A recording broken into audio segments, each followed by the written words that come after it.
बिस्मिल्लाहिर्रहमानिर्रहीम। अल्हम्दुलिल्लाहि रब्बिल आलमीन वस्सलातु वस्सलामु अला सय्यिदिल अंबिया'i वल मुरसलीन मुहम्मदिन व अला आलिहि व अस्हाबिहि अजमईन, अम्मा बाद। अऊज़ु बिल्लाहि मिनश शैतानिर रजीम। बिस्मिल्लाहिर्रहमानिर्रहीम। अला इन्न औलिया अल्लाहि ला खौफुन अलैहिम वला हुम यहज़नून अल्लज़ीना आमनू व कानू यत्तक़ून लहुमुल बुशरा फ़िल हयातिद दुनिया व फ़िल आखिरह ला तब्दील लिकलिमातिल्लाह ज़ालिका हुवल फ़ौज़ुल अज़ीम। वक़ाल तआला इन्नल्लज़ीना आमनू व अमिलुस्सालिहाति सयजअलु लहुमुर रहमानु वुद्दा। वअन अबी हुरैरह रज़ियल्लाहु तआला अन्हु क़ाल क़ाल रसूलुल्लाहि सल्लल्लाहु अलैहि वसल्लम क़ाल अल्लाहु तआला मन आदा ली वलिय्यन फ़क़द आज़नतुहु बिल हर्ब वमा तक़र्रब इलय्य अब्दी बिशैइन अहब्ब इलय्य मिम्मा फ़्तरज़्तु अलैहि वमा यज़ालु अब्दी यतक़र्रबु इलय्य बिन्नवाफ़िल हत्ता उहिब्बहु फ़इज़ा अहबब्तुहु कुन्तु समअहु अल्लज़ी यस्मअु बिही व बसरहु अल्लज़ी यबसुरु बिही व यदहु अल्लती यबतिशु बिहा व रिजलहु अल्लती यमशी बिहा वलइन इस्तआज़नी लउईज़न्नहु वलइन सअलतनी लउअतियन्नहु। रवाहुल बुखारी औ कमा क़ाल अलैहि सल्लतु वस्सलाम। रबीउस्सानी का महीना है। ये तो वो महीना है जिसको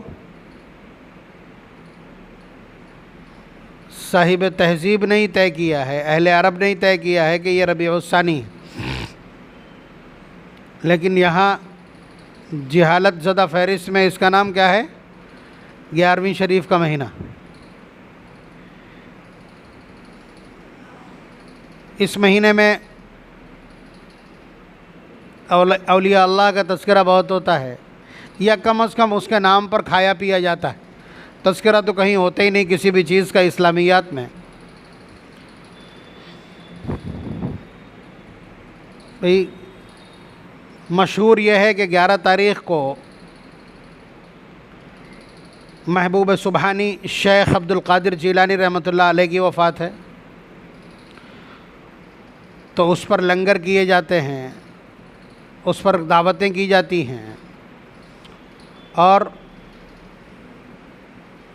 पूरे इलाक़े और पूरे महल्ले की दावतें होती हैं, बिरयानी खिलाई जाती है। अभी हम इससे बहस नहीं कर रहे हैं क्या ये इस्लामी तहज़ीब है, इस्लामियात से इसका कोई ताल्लुक़ है, इससे किसी का कोई नफ़ा है। तो मेरी गुजारिश सिर्फ़ इतनी है कि बात को मेरिट के ऊपर सुना जाए और अक्ल के मेयार पर उसको समझा जाए। आप अक्सर 11वीं की ये जो तक़रीबात हैं इनको इस तरह होते देखेंगे कि किसी के यहाँ परचून की दुकान है, उसने डिब्बे इकट्ठा कर रखे हैं, बोरे और पीपे इकट्ठा कर रखे हैं, वो उन सब की रकम इकट्ठा करके फिर उसी रकम से 11वीं की दावत करता है। आप उससे थोड़ा सा इतना और पूछ लीजिए नीयत क्या है, सारी चीज़ें तय हो जाएंगी। इन्नमल अमालु बिन्नियात, आमाल दर्ज होते हैं नियतों की बुनियाद पर, आमाल का एतबार होता है नियत की बुनियाद पर, और आमाल लिखे जाते हैं नियत की बुनियाद पर। आमाल का सवाब और उस पर इताब होता है नियत की बुनियादों पर। कुछ आमाल हैं जो बिल्कुल खुलेआम होते हैं, उनमें नियत का एतबार नहीं, लेकिन यहाँ नियत तलाश करनी पड़ेगी। तो मालूम करने से ये पता चलता है कि अगर हम ऐसा करेंगे, यानी अपने काम में से और अपने काम से मिलने वाली अशिया और चीज़ों के ज़रिए से हम 11वीं करवाएंगे, तो बड़े पीर साहब खुश हो जाएंगे, राज़ी हो जाएंगे, हमारा काम बना देंगे, हमारे कारोबार में बरकत और उन्नति और बढ़ोतरी पैदा कर देंगे। ये है धरातल पर नियत।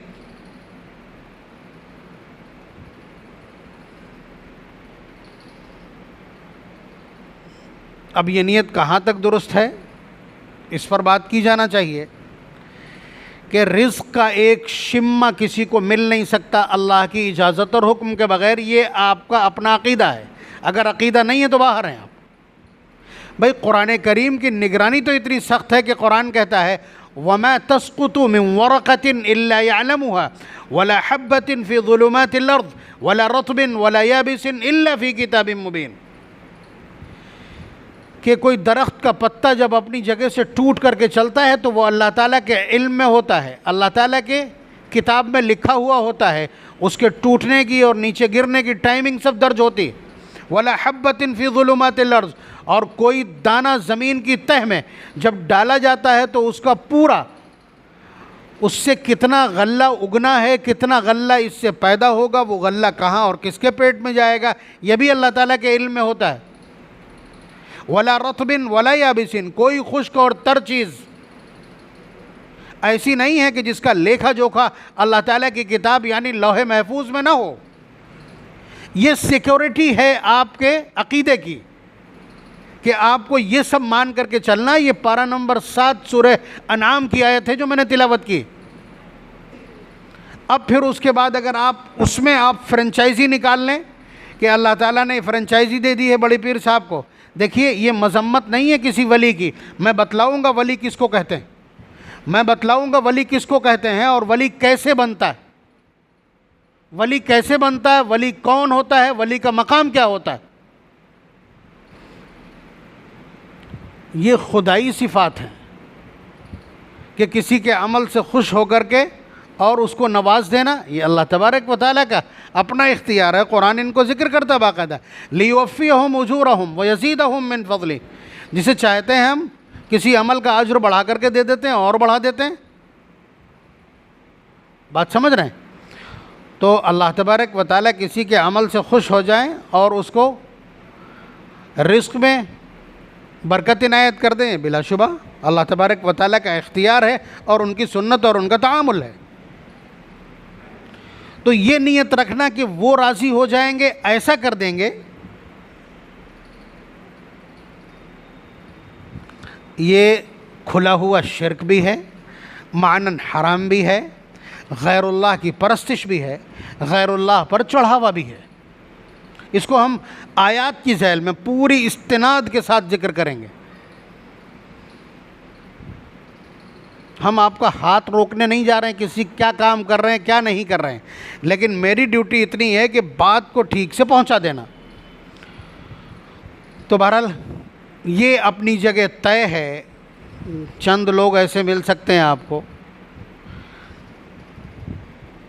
मिर्ज़ा मोहम्मद अली पलम्बर के चाहने वाले, उसके जाहिल शागिर्द, औलिया अल्लाह को बुरा भला कहते हों, गाली गलौज करते हों, बाबे शाबे कहते हों, अलग बात है। लेकिन इसमें कोई दो राय नहीं कि वो तारीख़ के एक बड़े वली और एक बड़े बुज़ुर्ग हैं। हज़रत शेख अब्दुल क़ादिर जीलानी रहमतुल्लाह अलैह खुदा रसीदा बुज़ुर्ग हैं, सारा ज़माना इस बात का गवाह है और कोई नहीं जो इससे इनकार कर ले। लेकिन बात यह है कि वो वली हैं तो वली हैं, खुदा नहीं हो सकते। जब नबी खुदा नहीं हो सकता, नबियों का सरदार खुदा नहीं है, वो ख़ुद सुबह शाम हाथ उठा करके पूरी पूरी रात उनके साथ खड़े होकर के गिड़गिड़ाता है, तो जाहिर सी बात है खुदा कैसे मुमकिन है। लेकिन यहाँ गलती यही हो गई। अब आप कहेंगे भाई आपको कहने का इख्तियार है, कहिए कि आप जैसे ही मौलाना लोगों ने हमें बताया कि बड़े पीर साहब इतने बड़े हैं, इतने बड़े हैं, इतने बड़े, मैं ख़ुद सुन रहा हूँ बराबर, मैं ख़ुद फेसबुक पे ऊपर देख रहा हूँ कि एक मौलवी कहता है कि खुदा की खुदाई बड़े पीर साहब के सामने ऐसी है जैसे हथेली पर सरसों। ये अल्फाज हैं ऑन रिकॉर्ड। आप बताइए कि अल्लाह तबारक व तआला की खुदाई एक राई के बराबर है और उनकी खुदाई या उनके कंट्रोल में उसके इर्द गिर्द उससे सैकड़ों गुना बढ़ा हुआ इलाका है, तो खुला कुफ्र है भाई। गैर मुस्लिम अगर ये कहे कि ब्रह्मा ने ऐसा किया है, शिव ने ऐसा किया है या फलाने ने ऐसा किया है, तो वो काफिर और बुत परस्त है। और आप ये कहते हैं तो बच कैसे जाएंगे? ये बात तब कह रहा हूँ जब मान रहा हूँ कि वो तारीख़ की अजीम तरीन हस्तियों में से एक हैं। शेख अब्दुल कादिर जीलानी रहमतुल्लाह अलैह तारीख़ की अजीम तरीन हस्तियों में से एक, साथ साथ विलायत के एक बहुत बड़े मर्तबे पर फाइज है। विलायत का जो एक सिलसिला होता है कि उसमें कुतुब भी होते हैं, उसमें अब्दाल भी होते हैं, उसमें गौस भी होते हैं। बात समझ रहे हैं? वो एक इस्तिलाह है एहसान व सलूक की। तो वो एक बहुत अजीमुल मर्तबत हस्ती हैं, ऐसी हस्ती हैं कि जिनका दिल अल्लाह से कभी गाफिल नहीं होता, जिनका दिल अल्लाह तबारक व तआला के ज़िक्र में हमातन मसरूफ़ रहता है। ये सब कुछ जानते हुए मैं अर्ज़ कर रहा हूँ कि ये खुला हुआ कुफ्र है, जो बोल रहा है, जो सुन रहा है या उसको तस्लीम कर रहा है। या इसी तरह उनको क्या कहा जाता है? पीर दस्तगीर। भाई आपको तो जो कुछ बता दिया गया वो आप मानने लगे, लेकिन मैं आपकी खिदमत में अर्ज़ कर रहा हूँ जो बातें।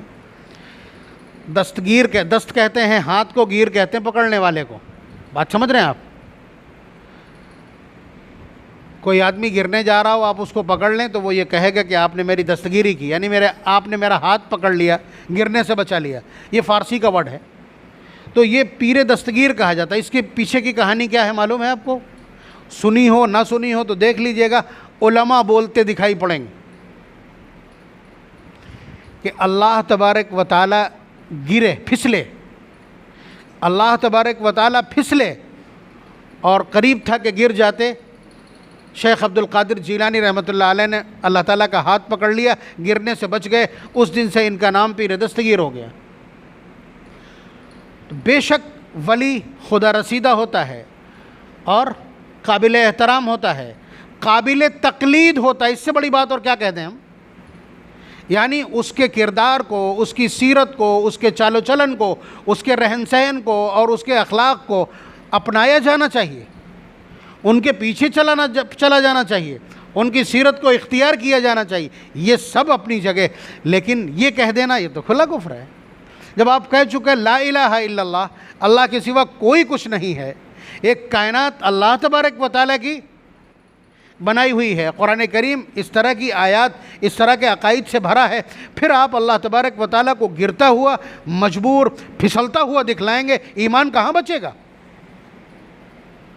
तो ये सिर्फ दो बातें मैंने अर्ज़ कर दी, दो बातें कि अल्लाह तबारक व तआला खुदा की खुदाई शेख अब्दुल कादिर जीलानी रहमतुल्लाह अलैह के सामने ऐसे ही है जैसे हथेली पे सरसों। ये उलमा के मुंह से सुना है, इसलिए आपको कन्वे कर रहा हूँ। अवाम में क्या कुछ आम है, मैं नहीं, उनकी बात मुस्तनद नहीं, वो तो कुछ भी कह सकते हैं। तो आप अंदाज़ा लगाइए, इस तरह की जब बातें आएंगी उलमा की ज़बान से, तो फिर अवाम तो ऐसा करेगी कि हमने अपने कारचौप का सारा कचड़ा बचा के रखा है, हमने अपनी परचून की दुकान के सारे डिब्बे और सारे बोरे इकट्ठा करके रखे हैं, उनको बेचेंगे, जो कीमत आएगी उससे हम 11वीं करेंगे, इसलिए कि बड़े पीर साहब राज़ी हो जाएंगे और हमारा काम बन जाएगा। ये बराह रास्त खुदा मानना, इसलिए कि ये काम अल्लाह तबारक व तआला का, कि अल्लाह तबारक व तआला जिसके अमल से खुश हो जाते हैं उसको ज़्यादा इनायत करते हैं। हदीस कुदसिया और कुरान करीम के 20 आयात ऐसे ही पढ़ सकता हूँ इस अमल पर। तो मसला यही है कि अज़मत हर शख्स की अपने दायरे के अंदर है। विलायत एक मनसब है, विलायत का अपना एक क्राइटेरिया है, विलायत का अपना एक मेयार है। हम उसको दो लफ्ज़ में बोल सकते हैं, दो लफ्ज़ में बोल सकते हैं विलायत क्या होती, वली कौन होता है। मिसाल के तौर पर नबी अकरम सल्लल्लाहु अलैहि वसल्लम की हस्ती किसने भेजा? अल्लाह ताला ने भेजा। 24 आवर हॉट कॉन्ट्रैक्ट में है अल्लाह तबारक व तआला के, उनके एक एक अमल को चेक किया जाता है। आप अंदाज़ा लगाइए कि तख़्त के नीचे कुत्ता बैठा है, जिब्रील अमीन ने आने का वादा किया था और नहीं आए, फिर जिब्रील अमीन ने आकर के बताया कि हम उस घर में दाखिल नहीं होते जहाँ कुत्ता मौजूद होता है। तो आप बतलाइए, अहवाल की मॉनिटरिंग इस तरह की जाती है और हर चीज़ की इत्तला और ख़बर दी जाती है। वो तो नबी हैं, अल्लाह तबारक व तआला हर अमल की निगरानी फरमाते हैं, ये करना, ये नहीं करना, अब शादी करना, अब नहीं करना। ला यहिल्लु लकन निसाउ मिन बाद, एक जगह पर पहुंचकर अल्लाह ताला ने कह दिया कि अब इसके बाद आप कोई निकाह नहीं कर सकते। तो हम सैकड़ों इस तरह की आयत और इस तरह की मॉनिटरिंग के वाक़यात आपकी खिदमत में अर्ज़ कर सकते हैं कि अल्लाह तबारक व तआला ख़ुद अम्बिया अलैहिस्सलातु वस्सलाम के किरदार की, उनके चालो चलन की, उनके आचरण की और उनके संस्कारों की खुद निगरानी करते हैं, उनकी तरबियत करते हैं। और तरबियत करने के बाद जब वो एकदम फुल और फिल हो जाते हैं तो फिर कहते हैं कि ये है हमारा नबी और ये है आइकन पर्सनालिटी और ये है वो शख्सियत कि जिसकी इत्तिबा की जाए। ऐसा बनोगे तो इंटर किए जाओगे, ऐसा करोगे तो एडमिट हो जाओगे, ऐसा करोगे तो मेरे महबूब हो जाओगे। जैसे हुजूर से कहा गया, कुल आप कहिए इन कुंतुम तुहिब्बून अल्लाह फत्तबिऊनी, अगर अल्लाह तक पहुँचना चाहते हो, अल्लाह से मोहब्बत करवाना चाहते हो, अल्लाह से मोहब्बत करना चाहते हो तो मेरी ग़ुलामी करो। बिल्कुल दो टोक। तो आप बतलाइए कि नबी ने एक प्रोफार्मा छोड़ा, नबी ने एक बाकायदा कोड ऑफ कंडक्टर छोड़ा, नबी ने अखलाकियात का एक पूरा निसाब और ज़िंदगी गुजारने का एक कंप्लीट सिलेबस छोड़ा अपने पीछे। अब इसको कोई ना कोई तो ऐसा होगा, अल्लाह ताला ख़ुद पैदा करते हैं ऐसे किरदार के उन तमाम अमाल को, उस पूरी सीरत को, नबी के उस पूरे प्रोफार्मा को और नबी के उस पूरे सिलेबस को कोई ना कोई तो अपनाएगा। जाहिर सी बात है, हम लोग तो 1% भी नहीं हैं, उस सिलेबस पर 1% नहीं है। कुछ ऐसे हैं जो 10% हैं, कुछ ऐसे हैं जो 50% हैं, कुछ ऐसे हैं जो 99% हैं। ये 99% वाली जो हस्तियां हैं यही वली कहलाते हैं। अब बताइए क्या दिक्कत है इसमें? ये वली कहलाते हैं। जाहिर सी बात है उन्हें नबूवत का टैग नहीं मिल सकता इसलिए कि नबी आना बंद हो चुके हैं, लेकिन नबी के किरदार को अपनाने वाले क़यामत तक बाकी रहेंगे। बल्कि हुजूर ने तो ये फरमा दिया कि मेरी उम्मत में कब कितना बड़ा आदमी पैदा हो जाए कुछ पता नहीं है।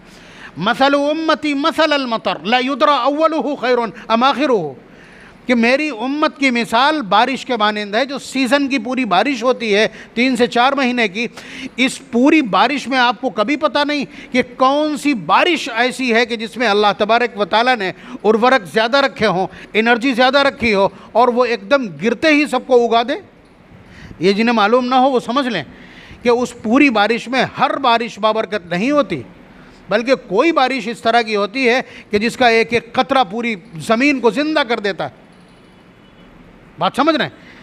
ये हमारा तिरमिज़ी शरीफ का जो सवाल बन कर के आया था इम्तिहान में, ये उसका सवाल था, इसलिए याद है और याद रहता है। तो नबी अकरम सल्लल्लाहु अलैहि वसल्लम ने इसीलिए फरमाया कि मेरी उम्मत में कभी भी कोई बहुत बड़ा आदमी पैदा हो सकता है। और ये तो आप जानते हैं हज़रत मेहदी को अभी पैदा होना है, बहुत बड़ी हस्ती। जाहिर सी बात है पीछे जितने खुलफा गुज़रे हैं उन सब पर फ़ाइक़तर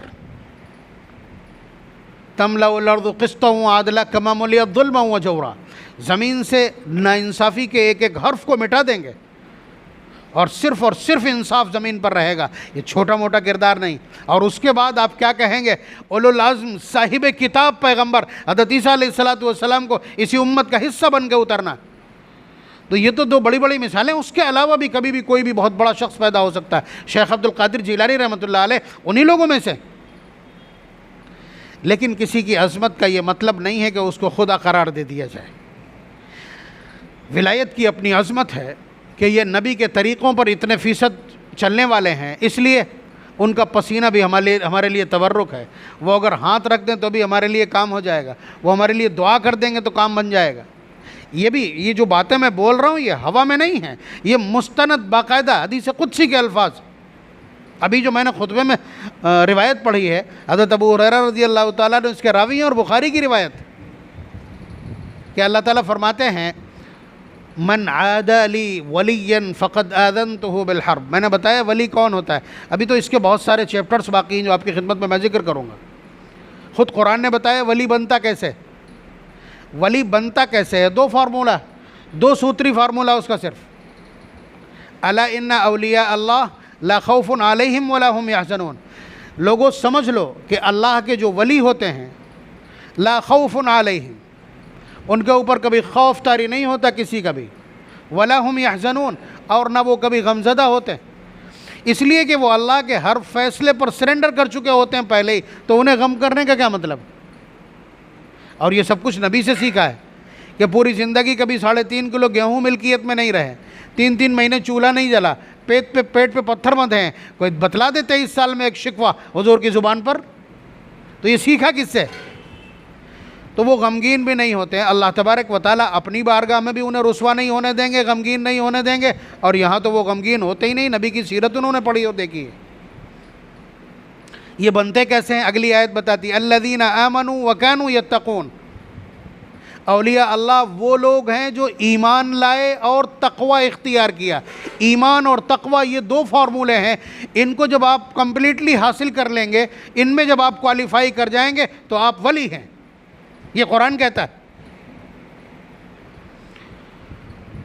तो बहरहाल अर्ज़ ये कर रहे थे कि ये भी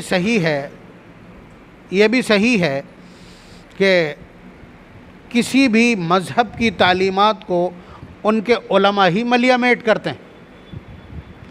किसी मज़हब की तालीमात को उनके उलमा ही मलियामेट कर देते हैं, और ये हमेशा किसी न किसी लालच में होता है। कुरान करीम ने बाकायदा, कुरान करीम ने इल्ज़ाम लगाया। इल्ज़ाम क्या लगाया? साबित किया उसको कि यहूदी उलमा ने तौरात का सत्यानाश कर दिया है। थोड़ा सा पैसा लेकर के मसला बदल के बयान कर देते हैं। वही और जगह भी है, हर जगह चढ़ावा वसूल करने। अब मसाइल तो बदले नहीं जा सकते। कुरान करीम तो तब्दीली और तहरीफ से महफूज है। सारी दुनिया मिल करके अगर उसका एक ज़बर बदलना चाहे, एक नुक्ता बदलना चाहे, एक आयत कम करना चाहे, नहीं कर सकती। आपको मालूम है इन सब पर रिहर्सल हो चुकी है, कोशिशें हो चुकी हैं, कुफ्र अपनी आखिरी हद तक जा चुका है, हुआ कुछ नहीं है। बात समझ रहे? तो अब कुरान में और अहादीस में तब्दीली बज़ाहिर नामुमकिन है। तो अब जाहिर सी बात है, औलिया अल्लाह की ताज़ीम को इतना बढ़ाया कि वो अल्लाह तबारक व तआला के साथ जो मामलात होते थे, भाई ये तो आपने सुना और देखा और जाना है। नहीं जानते हैं तो सुन लीजिए कि अस्सदक़तु तुरद्दुल बला। अगर किसी के ऊपर बलाएँ और मुसीबतें आ रही हों, वो सदका करेगा तो बलाएँ मिट जाएंगी। सदक़े का काम है बलाओं को दूर करना। सदका किस रकम को कहते हैं? वो जो अल्लाह ताला को राज़ी करने के लिए किसी गरीब को दी जाए। भाई अपने आप किसी रिश्तेदार को, गरीब भाई को पैसा दे रहे हैं, ये 1 नंबर का सदका है, 1+। ये 1 नंबर से भी ऊपर का। जब रिश्तेदार को आप सदका देते हैं तो वो 1+ होता है, A1 होता है, उससे पहले कभी जो कोई नंबर हो। तो आप अंदाज़ा लगाइए कि दिया किसको है? भाई को दिया है। नीयत क्या थी कि इससे मेरी मुसीबत दूर होगी, अल्लाह तबारक व तआला ने सदक़े का हुक्म दिया। ये इस्तेहज़ार ज़रूरी होता है, ये नीयत और इरादा कहलाता है। तो ज़ाहिर है कि जब आप इस तरह के काम करेंगे तो अल्लाह ताला को राज़ी करने के लिए किया, तो अल्लाह ताला मुसीबतें दूर कर देते हैं। एक रिवायत के अल्फाज तो ये हैं कि जब आदमी सदका करता है तो अल्लाह तबारक व तआला उस बंदे को बैरिकेड कर देते हैं, उसके इर्द गिर्द बाकायदा बाढ़ लगा दी जाती है।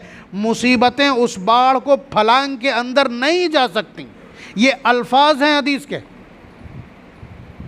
अस्सदक़तु तुत्फ़िउल ख़तीअह कमा युत्फ़िउल माउन नार। ये एक और सदक़े का वर्जन है कि सदका गुनाहों को ऐसे बुझा देता है जैसे पानी आग को बुझा देता है। ये अल्फाज हैं। और फ़ज़ाइल सदका में जब आप रिवायात देखेंगे तो अंबार है, रिवायात का अंबार लगा है।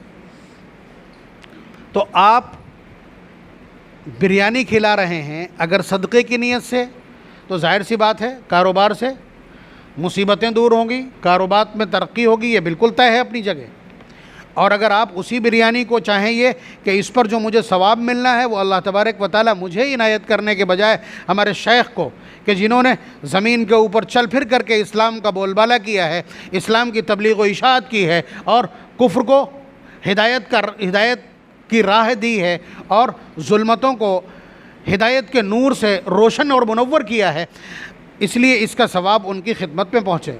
ठीक है, तारीख़ मुतय्यन न करें आप। इस तरह अगर आप करते हैं तो ये एक जायज़ अमल और बड़ा सदका है। तो कहने का हासिल ये है कि हज़रत शेख अब्दुल क़ादिर जिलानी रहमतुल्लाह अलैह अल्लाह ताला के एक बरगुज़ीदा बंदे हैं और एक आलीशान वली हैं और साहिब कश्फ़ व करामात और बावस्फ़ शख्सियत हैं।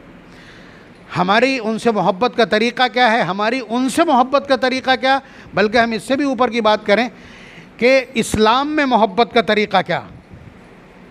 आपको अल्लाह ताला से मोहब्बत है, कैसे पहचानेंगे? एक काफिर खड़े होकर के कह देगा वो तो ईश्वर मालिक तो वही है जो 33 करोड़ की परस्तिश करता है, उसकी ज़ुबान से हम कहलवा देंगे, वो ये कहेगा कि मालिक तो वही है, सर्वशक्तिमान वही है, वही आप कह रहे हैं, क्या कमाल है। ये मोहब्बत चलेगी नहीं, ये तो अस्कार रफ्ता है, ये ख़त्म की हुई डायनामाइट है। अल्लाह से मोहब्बत का मतलब है अल्लाह तबारक व तआला के हुक्मों को मानना, दैट्स इट। इसी तरह नबी अकरम सल्लल्लाहु अलैहि वसल्लम से मोहब्बत का मतलब है आपकी ग़ुलामी और इत्तिबा करना। दावों से मोहब्बत साबित नहीं होती, इत्तिबा से मोहब्बत साबित होगी। ये इस्लाम का दस्तूर है। आप कहें मुझे अपने फ़लाँ टीचर से बहुत मोहब्बत है, उस्ताद से मोहब्बत करने का मतलब दावा करना नहीं है। उस्ताद से मोहब्बत का मतलब है उसका दिया हुआ सबक और सिलेबस क्लियर करना। आप कहें मुझे वालिदैन से मोहब्बत है, वालिदैन से मोहब्बत है, तो वालिदैन से मोहब्बत का मतलब यह है कि उनकी खिदमत का, उनकी ज़रूरतों का ख्याल करना। अगर ये मौजूद नहीं तो बताओ, आप खुद बतलाओ, क्या ये मोहब्बतें मान ली जाएंगी? इन मोहब्बतों पर यकीन कर लिया जाएगा? इन दावों को बग़ैर फैक्ट और एविडेंस के कबूल कर लिया जाएगा? नहीं। तो ये सारी चीज़ें धरातल पर हैं। यह डेफिनेशन है मोहब्बत का इस्लामिक पॉइंट ऑफ व्यू से। तो इसी तरह अगर औलिया अल्लाह से मोहब्बत की आप बात करते हैं तो आप दिखलाइए आपका किरदार उनसे मिलता जुलता है कि नहीं, मिलता जुलता है कि नहीं है। अगर है तो मोहब्बत करने वाले, वरना तो फिर हम कहेंगे ये ढकोसला है मौलवियों का कि उन्होंने कह दिया कि भाई महीना 11वीं का है, इतनी देगें तुम्हारे ऊपर ज़रूरी हैं। देगें उन्होंने उतरवाई और उसके बाद मौलवी साहब को बुलाया ही बुलाया, कुछ मुट्ठी गर्म कर दी और थोड़ी सी बिरयानी भी खिला दी और बांध भी दी।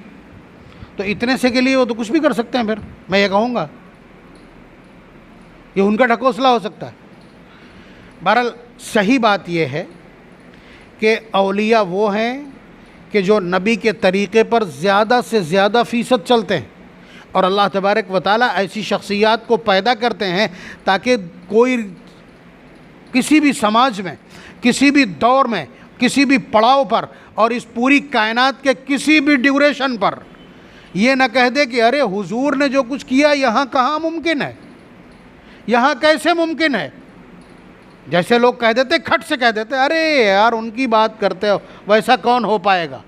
जबकि वैसा कहने के लिए हुजूर ने कहा, करके दिखाया, और अपने अलावा दूसरे बाकायदा 2 जनरेशन 1 लाख से ऊपर अफराद पर मुश्तमिल जनरेशन तैयार करके दी जो हुजूर की नकल करने वाली, उसी तरह सूखी रोटी खाने वाली, उसी तरह मोटे छोटे कपड़े पहनने वाली, और उसी तरह जीवन यापन करके दिखला के जाने वाली, ऑन रिकॉर्ड। आप अंदाज़ा लगाइए। मैं ये बातें इसलिए कह रहा हूँ कि हज़रत उमर रज़ी अल्लाह तआला अन्हु हुजूर की वफ़ात के 10 साल बाद की बात कर रहा हूँ।